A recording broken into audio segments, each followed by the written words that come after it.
सन 1930 से 1932 भारत आजादी की दहलीज पर था, लेकिन समाज की असमानताएं इतनी गहरी थीं कि एक तूफान उठने वाला था।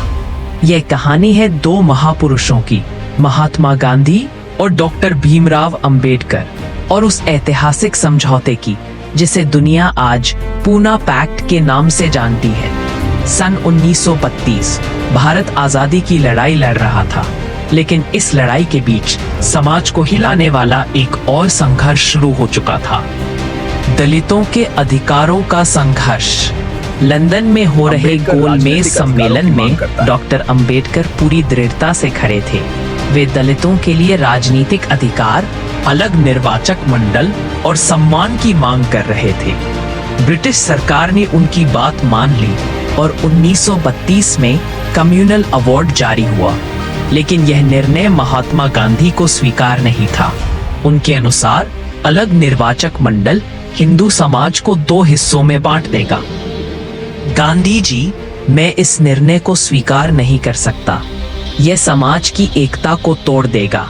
और उन्होंने एक ऐसा निर्णय लिया जिसने पूरे देश में हलचल मचा दी।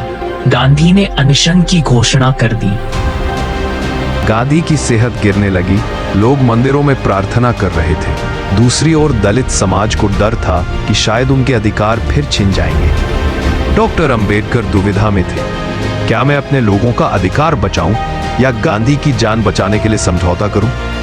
22 सितंबर 1932 यरवड़ा जेल में गांधी और अंबेडकर की ऐतिहासिक मुलाकात हुई। गांधी जी बोले, अलग चुनाव व्यवस्था से समाज टूट जाएगा। तब अंबेडकर जी कहते हैं, बिना राजनीतिक अधिकारों के मेरे लोगों का भविष्य अंधकार में रहेगा। घंटों तक चर्चा चली, दोनों अपने सिद्धांतों पर अडिग, लेकिन दोनों का उद्देश्य एक ही, देश के लिए सही रास्ता ढूंढना।